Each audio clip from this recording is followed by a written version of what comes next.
Um coração segundo a vontade de Deus. Quando a gente fala de coração segundo a vontade de Deus, a gente se lembra de Davi, né? Mas a semântica de Davi, para você entender, né? Saul foi um rei escolhido pelos homens. Os homens desejaram, o povo desejou um rei, e Deus deu o rei ao povo segundo o coração do povo. Era um rei bonito, era um rei alto, mas era um rei covarde. Era um homem fujão. E aí Deus disse: eu separei um homem que é segundo o meu coração, que agora eu que desejei, eu que quero colocar ele. Mas a mensagem hoje é para que você tenha o seu coração segundo a vontade de Deus. Não é que ele te escolheu segundo a vontade dele, não, é para que você tenha um coração segundo a vontade de Deus. Para que você entenda o que é a vontade de Deus, como ela se manifesta na sua vida, como você busca e vive essa vontade na sua vida, como Deus deseja que a gente viva. A palavra em João, capítulo 4, diz assim: enquanto isso, os discípulos insistiam com Jesus: Rabi, coma alguma coisa. Ele, porém, respondeu: eu tenho um tipo de alimento que vocês não conhecem. Os discípulos perguntaram uns aos outros: será que alguém lhe trouxe comida? Então Jesus explicou: meu alimento consiste em fazer a vontade daquele que me enviou e em terminar a sua obra. Vocês não costumam dizer: ainda faltam 4 meses para a colheita? Mas eu lhes digo: despertem e olhem em volta. Os campos estão maduros para a colheita. Veja, esse é um contexto da mulher samaritana, esse é o contexto quando Jesus desce da Judeia para a Galileia, e ao descer da Judeia para a Galileia, Jesus passa por Samaria, se encontra com aquela mulher. Não só com a mulher samaritana, mas com o povo samaritano que veio de dentro da cidade para fora para ouvir Jesus falar. E nessa passagem há uma coisa muito interessante que acontece: há fome e há sede. A mulher samaritana estava com sede, foi buscar água, Jesus estava com sede. Os discípulos estavam com fome, foram buscar comida na cidade. Jesus não havia comido ainda. Então, nessa cena que está acontecendo, e eu li o relato de depois que a mulher samaritana para de falar com Jesus, há 2 coisas: há uma sede e há uma fome. Há uma sede pela presença de Deus e há uma fome pela vontade de Deus. Jesus está falando de coisas espirituais e fala sobre a sede e fala para a mulher de uma água viva, que é o Espírito Santo, que entra e mata essa sede espiritual. E depois Jesus precisa explicar para os discípulos que estão dizendo para ele: come alguma coisa, né? A gente viajou, estamos aqui cansado, sobrecarregado, você está descansando, mas agora você precisa comer. E aí Jesus começa a falar sobre o alimento espiritual, que sobrepõe essas 2 coisas. Então Jesus fala sobre a sede para a mulher samaritana, explicando para ela que há uma água espiritual, e fala para os discípulos que eles estão com fome, mas há um alimento espiritual. E esse alimento espiritual que Jesus está falando nesse momento é o quê? É a vontade de Deus. Esse alimento espiritual que dá sustentação, que Jesus coloca em ponto de comparação e até de submetendo a própria fome natural, né, que Jesus deixa de comer e explica para eles que existia algo muito mais importante de que a comida normal que eles comiam, era a vontade de Deus. Ao mesmo tempo que explica para a samaritana sobre o Espírito, né, que explica para ela que os verdadeiros adoradores adorarão o Pai em Espírito, faz revelações surpreendentes para essa mulher. Então, o alimento espiritual de Jesus consiste em fazer a vontade de Deus, a vontade do Pai. Então, qual que era a vontade de Jesus? 2 capítulos depois ele diz: pois desci do céu para fazer a vontade daquele que me enviou, e não a minha própria vontade. Ou seja, a vontade de Jesus era deixar a sua própria vontade de lado, era submeter a sua própria vontade à vontade do seu Pai. Tão profundamente que a vontade do seu Pai chegava ao nível de ser o seu próprio sustento, o seu próprio alimento, de mexer com as suas estruturas internas.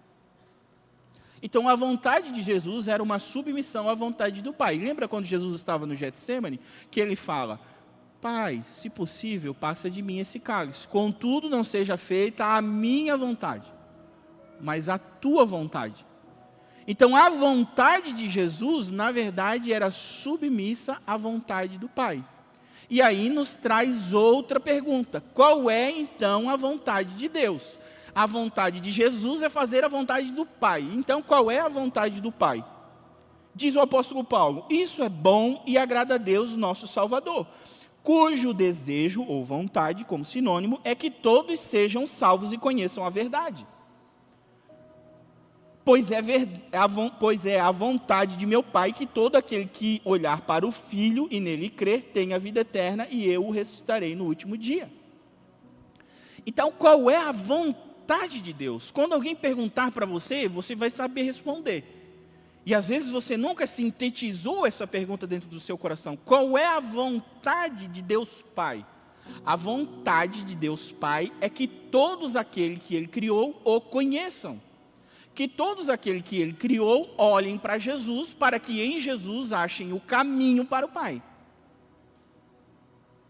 Então, se eu perguntasse para você qual é a vontade de Deus, você diria que todos o conheçam. Deus nos criou e é desejoso de que todas as suas criaturas se tornem filhos dele, o conheçam, e não só um conhecer no sentido de, eu sei quem é Deus. Deus é aquele senhor barbudo que tem um raio na mão.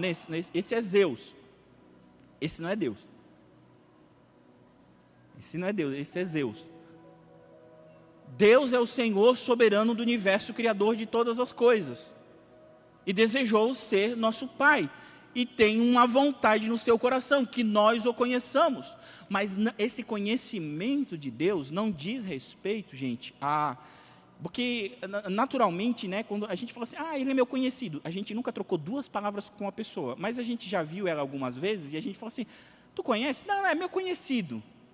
Como se conhecer fosse simplesmente saber assim a fisionomia da pessoa. Não, conhecer na Bíblia não é só obter uma informação a respeito da pessoa, mas é ter um relacionamento profundo com essa pessoa. É tanto que em algumas traduções você vai ver, né? Isaac casou com Rebeca, levou para a tenda e a conheceu. Aí o eufemismo, né, fica por conta de você compreender essa passagem, vou deixar por sua conta. Mas é uma relação profunda. Então, quando o apóstolo Paulo está ensinando aqui em Timóteo, dizendo que Deus deseja que todos sejam salvos e o conheçam, não é só para saber quem Deus é, mas para experimentá-lo, para conhecê-lo de verdade. Logo, há uma vontade no coração de Deus que Ele deseja que esteja no nosso coração, que todos o conheçam, através do quê? Através de Jesus. Jesus é o mediador, Jesus nos salvou, Ele é o mediador. Nós só vamos chegar ao Pai se for através de Jesus. Sem Jesus, nós não vamos conhecer o Pai. E há um desejo no coração de Jesus, que nós sejamos Ele na vida daqueles que não o conhecem. Então, se há um desejo no coração do Pai, que todos o conheçam através do seu Filho, há um desejo no coração do Filho, que nós sejamos Ele na vida das pessoas que não conhecem. Isso faz um ciclo. Eu preciso ser parecido com Jesus para que as pessoas olhem para mim e encontrem Jesus. Encontrando Jesus, Jesus vai levar elas até o Pai. E aí elas vão conhecer o Pai. Elas olham para mim, mas veem na minha vida Jesus. E olhando Jesus na minha vida, elas vão chegar ao Pai. E aí a vontade de Deus vai ser cumprida na minha vida. Olha que fácil. Olha que, não é fácil. Olha que simples. Eu quero viver a vontade de Deus. Eu queria viver a vontade de Deus. Então você precisa ser parecido com Jesus. Porque se você for parecido com Jesus, as pessoas vão olhar Jesus na sua vida e elas vão encontrar através da sua vida o Pai. E se elas encontrarem o Pai através da sua vida, a vontade de Deus foi completa, satisfeita. Ok, vamos para frente. Vamos olhar uns prints aí, que eu achei na internet. Mas como eu vou me parecer com Jesus? fazendo da vontade de Deus seu alimento. Mas espera aí, eu ainda estou com dúvidas. Já entendi qual é a vontade de Deus, contudo quero saber o que Deus quer para a minha vida. Me parece que você não está tão interessado assim na vontade de Deus. O que está querendo saber é como essa vontade pode te ajudar a resolver os seus problemas e desafios. Então, às vezes, o nosso coração está dizendo, eu quero conhecer a vontade de Deus. E eu falei em 5 minutos qual é a vontade de Deus revelada na palavra de Deus. Mas aí, às vezes, o nosso coração está pensativo. O que está pensando? Não, mas isso aí eu já sabia. Ou pelo menos, nunca diga que sabe algo que tu não pode explicar. Você só sabe alguma coisa que você conseguir explicar. Se você não consegue explicar, é porque você não sabe. Uma dica acadêmica para você. Aí o nosso coração, ele fala assim, não, peraí, tá bom, entendi, tá lá no alto a vontade de Deus, as pessoas precisam conhecer Deus, elas precisam ver Jesus, mas não está específico, assim, eu quero mais mastigadinho, eu quero mais direto, assim, não tá. Ah, então, peraí, então você quer saber se o trabalho que você está é de Deus. Será que esse trabalho é de Deus? Será que foi Deus que me botou nesse lugar, trabalhar nesse lugar? Será que eu não tenho que fazer outra coisa? Será que esse namorado é de Deus? Aqui eu já vou te dar uma dica que é bem fácil. É crente? Olha para esse cremoso aí, olha para essa cremosa. É crente? Ai, é meio desviado, né? Não é muito crente não. Então não é de Deus. Pô, mas que coisa mais fácil do mundo, gente. Mas que coisa mais fácil do mundo. Parece assim a coisa mais difícil. Assim, ó, olha para esse homem, ele é crente? Ah, Neto, mas eu amo ele. Então tá, faz assim, ó, fala para ele assim, ó, vira crente, depois a gente namora. Aí vão ver se ele te ama a ponto de buscar a Deus. O contrário também é verdade. Porque, minha irmã, para as meninas agora, não vou dizer um conselho de pai, que as minhas meninas não estão ainda nessa idade. Deixa para lá. Tá longe? Tá longe, ô Jed? Tá longe? Tu consegue deixar um homem bonito? Botou uma roupinha nele? Banho. Cortou cabelo e botasse uma roupa nele, esse homem vai ficar lindo. Tu consegue deixar o teu marido rico? Sabia que a mulher é poderosa para deixar o marido rico? Agora sim, a coisa mais difícil da tua vida vai ser deixar o teu marido crente. Irmã, para fazer um homem virar crente, irmã, tu vai fazer todo o trabalho do mundo e ainda não vai conseguir.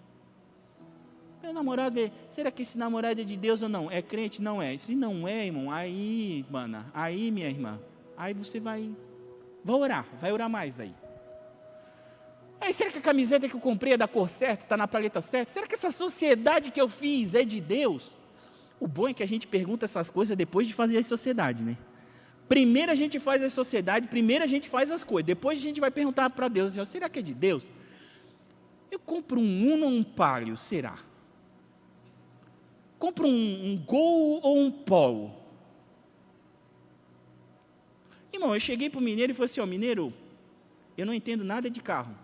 Eu queria comprar um carro lá que fosse, Neto, tu vai te incomodar.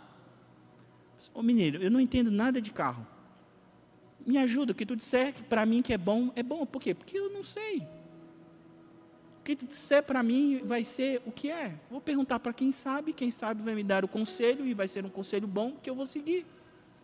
E essa é a vontade de Deus. É justo, eu vou ter que pagar. Peguei a biblinha, vou ter que pagar a biblinha agora. Está tudo certo.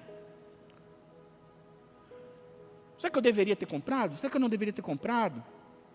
Então a gente começa a submeter a vontade soberana de Deus, a vontade do Senhor revelada na palavra, às nossas trivialidades da vida.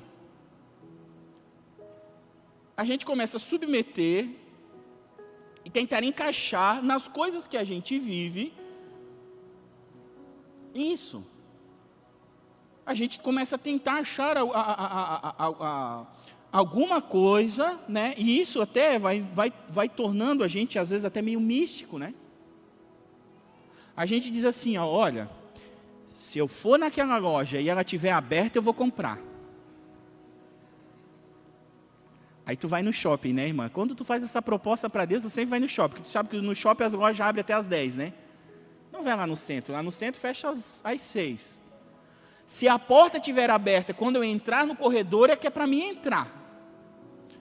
Eu vou abrir a Bíblia aqui num versículo para que Deus fale comigo aqui, ó. Antigamente tinha caixinha de promessa, né? Hoje as caixinhas de promessa não existem mais, né? Caixinha de promessa era um negócio assim, quadradinho, que tinha um monte de versículo bíblico que era só coisa boa. Era assim, ó, vou te abençoar, te multiplicar, te prosperar, vou te engrandecer, te dar família, era só coisa boa. Daí a gente chamava de caixinha de promessa. Aí estava num dia meio ruim, a gente pegava um bilhetinho da sorte, tipo biscoito chinês, né? Só não tinha biscoito para comer. E pegava assim, qual é a promessa de Deus na nossa vida? Então, essa nossa imaturidade espiritual, ela vai levando nós para o campo da mística. Ela vai levando nós para uma mística, para uma coisa assim que até o Brasil, a cultura brasileira, ela é impregnada disso, né? Quando uma pessoa vai apostar na loteria, jogar o dinheiro fora na loteria, ela fala o quê? Vou fazer uma fezinha. Ela fala, vou fazer uma fezinha no diabo. Loteria é dinheiro jogado fora, irmão. E Jesus não gosta que a gente jogue o dinheiro fora. Mas ela diz, eu vou fazer uma fezinha. Ela vai fazer algo que é errado. E ela está dizendo, e ela está misturando um conceito religioso. Então, às vezes, essas coisas vão impregnando no nosso coração. E para descobrir a suposta vontade específica, detalhada, da coisa ali que eu quero fazer, a gente começa a virar meio místico, a gente mistifica, a gente não espiritualiza, a gente mistifica. Todas as coisas são espirituais, diz o apóstolo Paulo. Mas nem todas as coisas são místicas. Até comer e beber é espiritual, diz o apóstolo Paulo. Isso é espiritual, mas nem todas as coisas são místicas, nem todas as coisas são um mistério, que vai descer o rolo do mistério para mim saber o que eu preciso fazer. Não, tem coisas que são naturais da vida, de a gente viver, aprender, e às vezes errar, e levantar, e pedir um conselho, e olhar a palavra, são coisas naturais da vida. Mas às vezes nessas coisas naturais, há imaturidade no nosso coração. Então, no print vazado 2, seu problema pode ser imaturidade espiritual e dificuldade para lidar com a dependência de Deus. Por que às vezes a gente quer assim uma palavra direta sobre algumas trivialidades da nossa vida, ou sobre algumas coisas até que não são triviais, são normais, mas são normais, poderiam ser tomadas decisões, e está tudo certo. Mas por que acontece isso? Porque às vezes a gente quer que Deus diga para nós e resolva nosso problema de uma vez só. Às vezes a gente quer ouvir uma palavra que seja uma palavra única, exclusiva, que diga, ó, você vai ser isso, faça isso, aquilo outro, e fechou, é isso. Para que de alguma maneira você falasse, tá bom, é isso que eu tenho que fazer, então agora Deus, não preciso mais falar contigo, e deixa que eu vou viver minha vida independente, mas fazendo aquilo que tu me disse para fazer. Agora imagine a situação de Abraão. Abraão está em Ur dos Caldeus, no meio da sua família, no meio da sua parentela, no meio de um monte de deuses. O Terá, que era o pai dele, era um adorador de outros deuses. Aparece uma voz do céu que diz para ele, Abraão, sai da tua parentela, sai da tua terra e vai para uma terra que eu vou te mostrar. Peraí. Deus, não, qual é o mapa? Qual é o mapa dessa terra?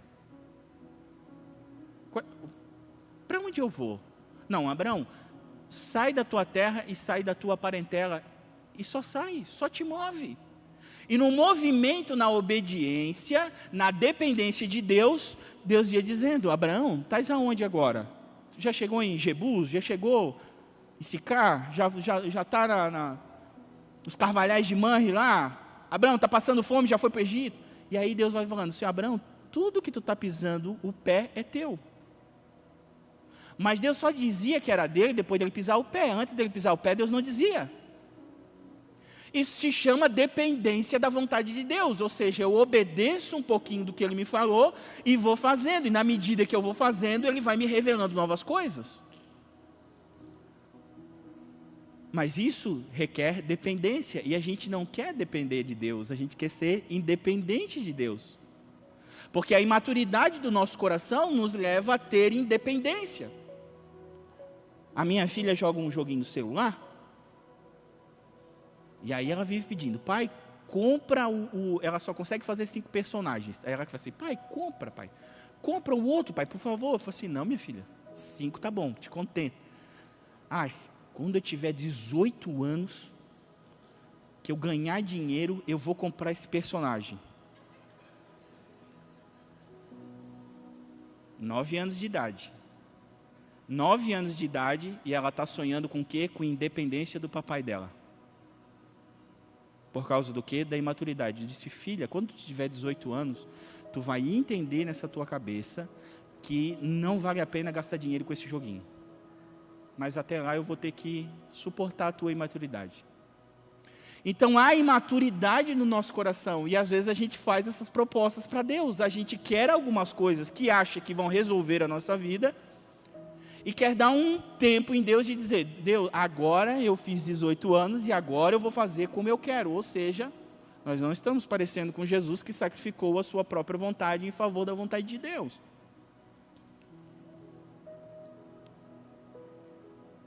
Você quer que Deus diga o que você tem que fazer para fazer logo e não depender mais dele para nada. Por que eu seria imaturo espiritualmente? Porque, na verdade, não está se alimentando da vontade de Deus. Então, o que revela a nossa imaturidade? É quando a vontade de Deus não é o nosso alimento. Onde eu encontro essa bendita vontade? Tá bom? Então, vamos estudar um pouquinho mais. Vamos estudar um pouquinho mais. A gente já entendeu qual é a vontade de Deus, mas vamos entender um pouquinho mais profundamente essa vontade. A vontade de Deus pode ser separada em 3 perspectivas. Existe uma vontade soberana, diretiva de Deus. Deus diz assim, eu amei a Jacó e eu aborreci a Esaú. E essa foi a vontade de Deus, chamar Jacó, transformar o nome dele em Israel, e dele fazer um povo chamado Israel, e amar esse povo. Por quê? I don't know. Mas ele resolveu escolher esse povo e amar esse povo e prosperar esse povo e chamar esse povo de seu. Eu nem preciso perder o meu tempo questionando, mas essa foi a vontade soberana diretiva de Deus. Este é meu povo que eu chamei. Esse é o povo que eu amo. Assim como ele fez com a igreja dele. Nós somos o povo que ele ama, que ele escolheu. Nós fomos escolhidos por ele para estarmos aqui hoje. Então essa é a vontade direta, diretiva. Deus escolhe e pronto, não tem o que eu fazer. É como ele disse para Jeremias, Jeremias, eu te escolhi. Eu te escolhi, Jeremias. E as nações te dei por profeta. Você vai derrubar, você vai construir, mas ninguém vai tocar em ti. Ninguém põe a mão em ti. Tudo caiu, tudo foi derrubado, mas Jeremias ficou de pé. Porque Deus disse, eu te escolhi, eu te constituí. Então essa é a vontade diretiva, a vontade soberana de Deus. É quando Deus diz, eu vou fazer assim, e Ele vai fazer por causa da sabedoria, da presciência dEle. Ele sabe tudo antes de acontecer. O apóstolo Pedro fala sobre a presciência de Deus. Mas existe a vontade normativa de Deus, a vontade revelada de Deus. Que é o quê? Que é a sua palavra. Que é o Velho Testamento e o Novo Testamento. Então a palavra de Deus, a Bíblia, é a vontade de Deus normativa, revelada. É onde nós podemos encontrar o maior número de informações a respeito daquilo que Deus deseja para a nossa vida. E por último existe a vontade permissiva de Deus, da providência divina. Do Deus que sustenta todo o universo e de alguma maneira permitiu que o mal existisse. Não que seja do seu agrado, ou que ele seja o autor do mal, mas ele permitiu que o mal existisse, que o pecado entrasse. Logo, o pecado e o mal influenciam toda a existência humana. E a gente vê coisas horríveis acontecendo, a gente vê um mundo injusto, a gente vê coisas que não desejava viver. E às vezes pensa, né, Senhor, por que tu deixou acontecer? Não, esse não era o propósito de Deus. Mas há uma vontade, por quê? Porque Deus não fez você um robô. Você não é um robozinho de Deus para fazer só aquilo que o destino projetou para a sua vida. Destino é coisa de grego. Destino é coisa dos gregos, dos oráculos. Vão consultar os oráculos para ver o meu destino. Vou levar a mão na cigana para ela ver as linhas da minha mão e para ver aonde o destino vai me levar. Então, quando nós vamos a Deus querer saber o nosso destino, nós estamos sendo muito mais gregos do que bíblicos. Nós não usamos a palavra de Deus para tentar achar o nosso destino, até porque o nosso destino, ou o propósito, nosso fim, já foi revelado pela própria palavra. Nós vamos para o céu, nós vamos estar com Jesus na Nova Jerusalém. Esse é o fim da nossa vida. Se nós morremos agora, ou se amanhã Jesus vier nos ares, nós vamos estar com Ele. Logo, eu não preciso descobrir o meu destino, porque eu já sei o meu final. Só que às vezes essas coisas confundem o nosso coração e a nossa imaturidade nos leva a olhar para a palavra de Deus e para o movimento chamado igreja como alguém que quer achar essas coisas. E aí a gente é louco para vir um profeta, é louco para vir o Vitor Hugo aqui, para a gente sentar tudo bem pertinho aqui, porque daí ele vai passando aqui, ele vai vendo a carinha da gente, e aí ele vê a carinha da gente, quem sabe saia uma palavra de destino. E aí a gente fica místico, a gente sai da espiritualidade e a gente fica místico, tentando achar uma palavra que essa palavra vai definir algum futuro na nossa vida. Poxa, Neto, mas não tem dom da profecia? Não, tem dom da profecia, irmão. Não só tem dom da profecia, como a gente ensina na jornada do discípulo, o dom da profecia. Como o apóstolo Paulo manda a gente e fala assim, procurai com os melhores dons, com tudo que profetizeis. Só que a profecia é uma exortação, é uma edificação e é uma consolação, não é uma definição do seu futuro. É para te consolar em momentos de angústia, é para te encorajar, é para edificar a tua vida e é para te exortar, para te colocar na linha. Não é para te dizer assim, vai lá e compra aquele terreno e constrói isso por causa disso, daquilo outro. Não, isso não é o propósito da profecia. Fazer alguma coisa definidora do teu futuro. Esse é o propósito da cigana. Mas, Neto, Deus não pode me falar, Deus pode te falar. Deus pode falar no teu coração, Deus pode usar outra pessoa e dar direções específicas. Deus pode fazer o que Ele quer, irmão.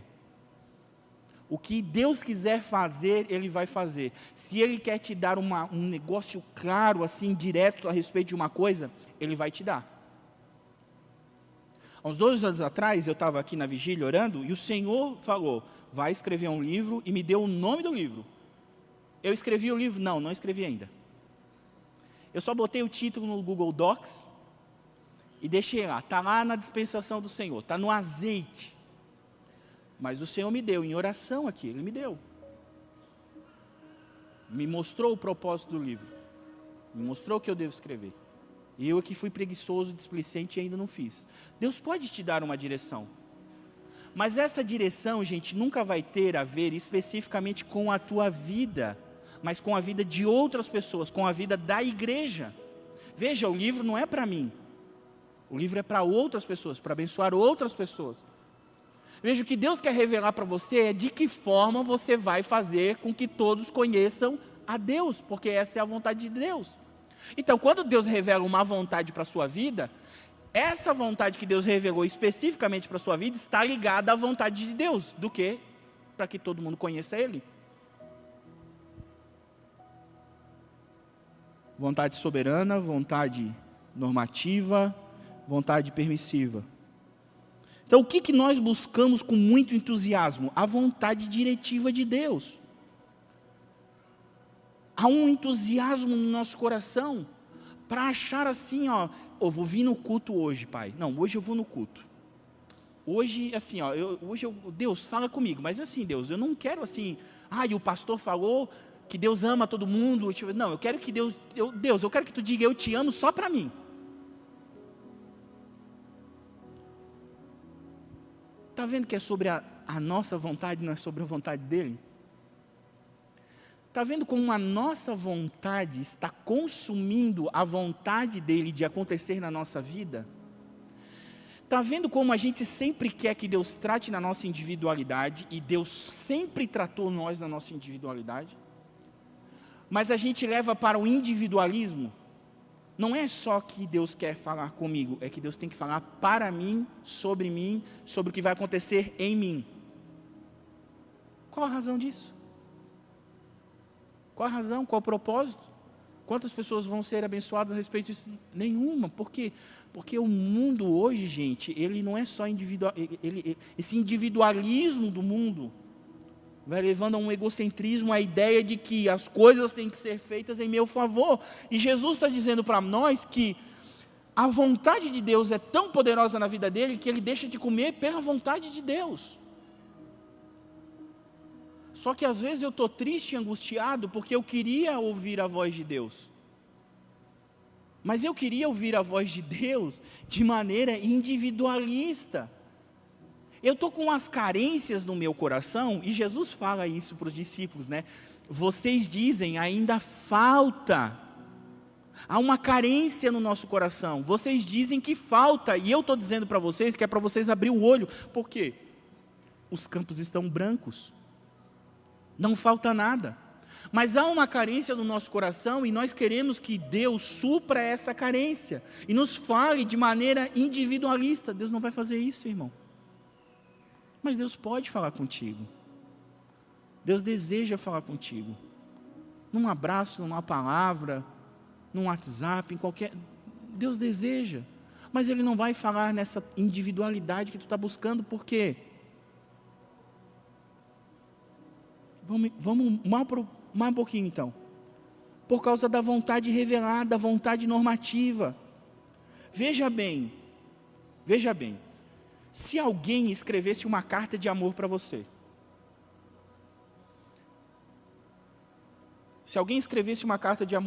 essa carta tivesse 66 capítulos, e essa carta dissesse para você sobre tudo que você precisa fazer na sua vida, sobre como você vai viver a vida da melhor maneira possível, e sobre como a sua relação com essa pessoa que te deu a carta de amor vai ser a melhor possível. Ele escreveu uma carta de amor e ele deu todo necessário para você, para essa relação. Aí ele te entregou essa carta de amor, você colocou essa carta de amor do lado e falou para ele assim: Deus, fala comigo. Fala comigo.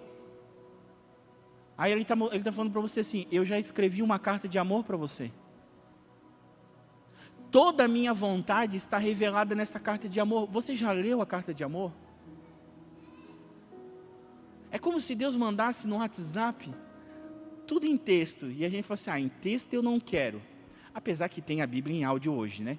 Mas a gente dissesse: em texto eu não quero, vou ligar para Deus. Aí a gente fala: não, vou ligar para Deus. Tá tudo escritinho ali para você. Daí eu assim, vou ligar para Deus. Aí você vai lá um dia, diz, não, agora eu vou falar com Deus para ele me chacoalhar. Aí liga um dia, aí dá ocupado. Aí vamos para outro dia. Tá bom, hoje estou ocupado. Segundo dia, tu liga de novo, está ocupado de novo. Terceiro dia, tu já não está mais nem querendo ligar. Mas aí tu fala: não, mas eu me comprometi. E fala assim: não, tá, cadê Deus? Deus, eu estou aqui, fala comigo, dá um sinal, estremece, dá um arrepio, faz alguma coisa. Aí não dá nada. Aí tu faz o quê? Deixa para lá. Deixa para lá.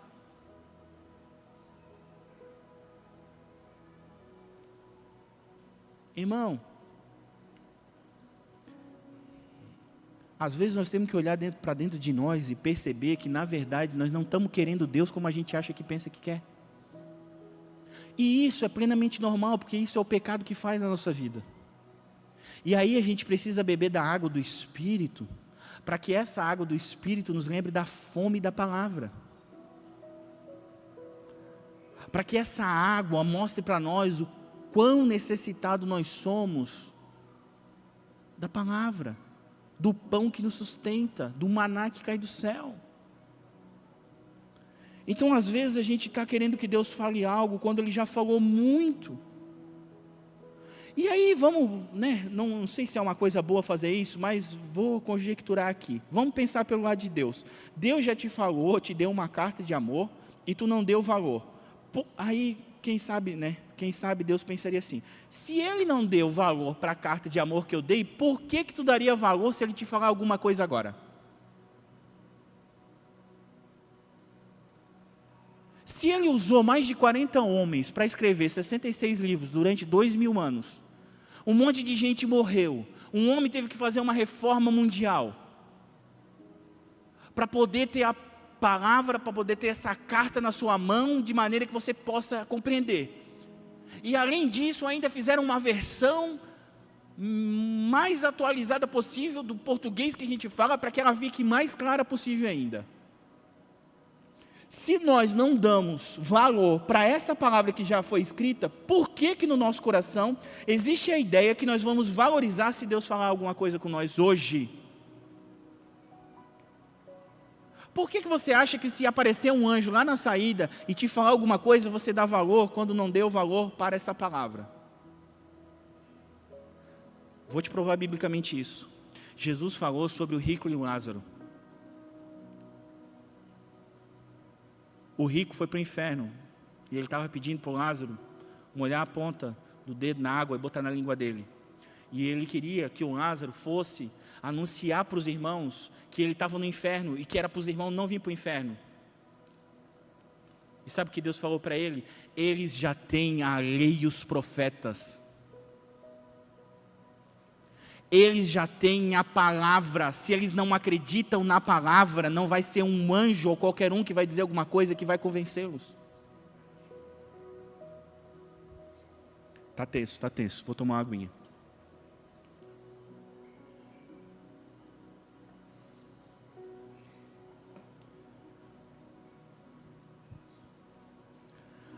A vontade normativa de Deus, a palavra de Deus, a Bíblia, a vontade normativa é a Bíblia. O que ela explica? Ela explica o que eu preciso saber, o que eu preciso crer e o que eu preciso entender. Ela vai me mostrar as práticas que eu preciso fazer. Ela vai me mostrar em quem eu preciso crer, aonde estão os meus olhos. Os meus olhos estão em Jesus, e é isso que a Bíblia fala, de Gênesis e Apocalipse. A Bíblia é recheada de Jesus, para quê? Para mostrar para nós em quem nós devemos crer. Ela começa com no princípio, e quando você vai para o Apocalipse, quem que é o princípio em Apocalipse? É o Cristo, Ele é o alfa e o ômega, o princípio e o fim. Mas Gênesis 1 diz que no princípio criou Deus.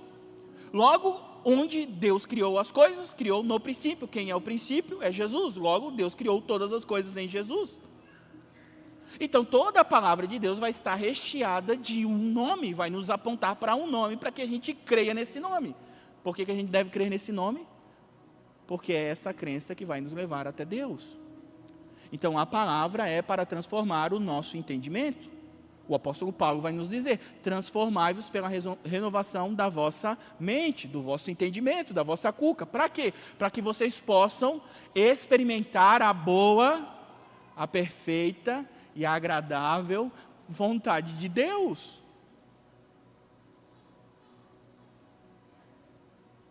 Então, às vezes, nós, na verdade, estamos querendo que Deus aprove e faça as nossas vontades. Mas o apóstolo Paulo está dizendo que, para experimentar a boa, perfeita e agradável vontade de Deus, nós precisamos transformar a nossa mente.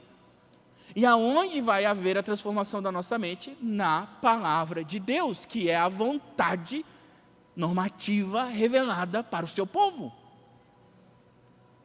E nessa vontade existe o quê? Preceitos, mandamentos, existe não mata, não roube, não adultere. Existem princípios. Princípios são verdades norteadoras. Existe o princípio da semeadura. Você vai semear. o princípio é da semeadura, você vai semear. Não é você que dá o crescimento, você não comanda o clima, todas as outras coisas são adversas, mas existe o princípio de você semear. Você não sabe o quanto da colheita você vai colher. O mundo é injusto e é mau. Às vezes você vai semear e vai dar uma chuva, vai dar granizo e vai queimar todas as suas sementes e vai dar 10% de produção. Mas não importa se deu 10 ou 100% de produção. Por quê? Porque um princípio não é feito para que se obtenha um resultado. Um princípio, seguir um princípio não é a garantia de que tudo vai dar certo na sua vida. Um princípio é a clareza de que você está seguindo a vontade de Deus na sua vida. De que tudo que você fizer diz respeito à vontade de Deus. Esse trabalho é de Deus? Você é honesto? Você rouba do teu patrão? Você rouba tempo do teu patrão? Você disse que trabalha 2 horas, disse que trabalha 8. Não é a vontade de Deus. Não é a vontade de Deus que você minta no seu trabalho. Não é a vontade de Deus que você faça coisas erradas. Não é a vontade de Deus que você roube.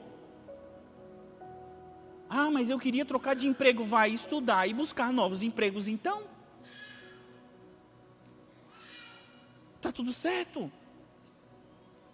Vai viver a sua vida e vai trabalhar. O apóstolo Paulo está dizendo, quem não trabalha não come. Mas ele não está dizendo que é para a gente trabalhar aqui ou acolá. É na jornada que nós vamos descobrindo as nossas vocações, as nossas ideias, naquilo que é bom, as nossas habilidades, e aí a gente vai se encaixando. Mas na medida em que a gente vai se encaixando, a gente tem que começar a parar de mistificar todas as coisas e começar a entender todas as coisas como espirituais. O que é importante aqui? São os princípios que eu sigo. Então existem os preceitos, os mandamentos, e existem os princípios, que são verdades que norteiam tudo que eu fizer. E se eu viver uma vida com princípios, é grande a probabilidade de eu estar fazendo a vontade de Deus. Estamos terminando.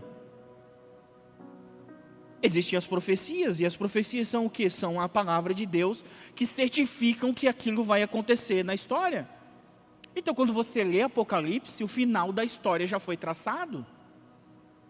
Nós já sabemos em Apocalipse como vai terminar. Nós já sabemos que Jesus vai descer nos ares, que todo o olho vai ver, que nós vamos ser arrebatados e transformados e vamos nos encontrar com Jesus nos ares, o casamento da noiva com o noivo.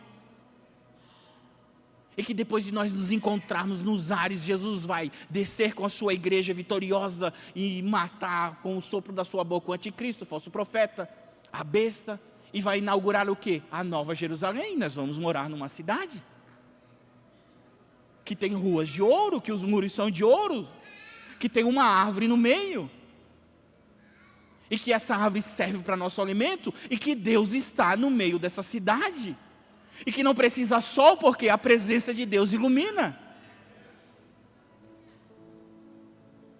Esse é o final da história. E esse já foi revelada, são as profecias que estão na palavra de Deus.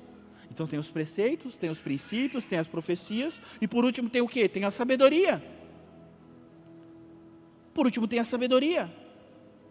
Chegou um tempo na minha vida que eu percebi que eu era uma pessoa espiritual. Eu oro, eu leio a Bíblia, mas eu percebi que eu era crente, mas não era gente. Eu era muito ruim assim nos negócios, muito ruim nas relações, era uma pessoa meio mal educada, não era bem educadinho assim, não tinha uma postura correta. Eu falei assim, Senhor Jesus, o que eu faço? Que livro de coach eu compro, Elton? Que livro que eu compro? Do 1000 ao milhão? Mente milionária? Pai rico, pai pobre? Que livro eu compro para mudar o meu mindset? Eu falei assim, não, vou ler Provérbios. Aí passei assim uns 2 anos lendo Provérbios à torta e direito. É todo dia, era 3 provérbios por dia. 3 provérbios por dia, lendo, meditando. Aí ia para Eclesiastes e voltava para Provérbio. O Provérbio tem 31, eu acho que Eclesiastes deve ter 27. Então ali, 50 dias, a cada 2 meses eu fazia o ciclo de novo. Não, irmão, eu me indignei, eu falei assim, ô Jesus, eu sou crente, mas eu faço cada coisa errada. Eu tomo umas decisões que não tem nada a ver. Não está mais combinando a minha espiritualidade com a minha vida. Eu preciso buscar sabedoria na palavra. Irmão, eu estou brincando assim, né? Pode ler livro aí, pode ler. Eu já leio o Pai Rico, Pai Pobre e tal, pode ler. Mas assim, irmão, o manual da vida é a palavra de Deus. Irmão, a Bíblia tem tudo que a gente precisa para viver uma vida próspera e abundante. Tudo. Tudo que a gente precisa na nossa vida está na palavra de Deus, tudo. Irmão, Deus ele é tão maravilhoso e cuidadoso com a nossa vida, que Ele dizia para o povo de Israel, olha, o animal que ele não tiver uma fenda no casco já nem come. Ele falou para o povo de Israel assim, olha, a gordura é minha. Vocês não comem gordura, então colesterol não tinha lá. Não tinha problema com glúten também, né? Hoje todo mundo tem. Então Deus, ele era cuidadoso com o seu povo, Ele cuidava o povo do detalhe. Às vezes você vai ler Número e Deuteronômio, você fala assim, ai meu Deus, que chatice, não pode comer camarão, não pode fazer isso, a roupa não pode ser misturada, só pode ter um fio, se é algodão, não pode misturar seda com algodão. Isso era o cuidado zeloso de Deus pelo povo, pela nossa vida também, porque serve para nós como exemplo para muitas coisas. Fique de pé.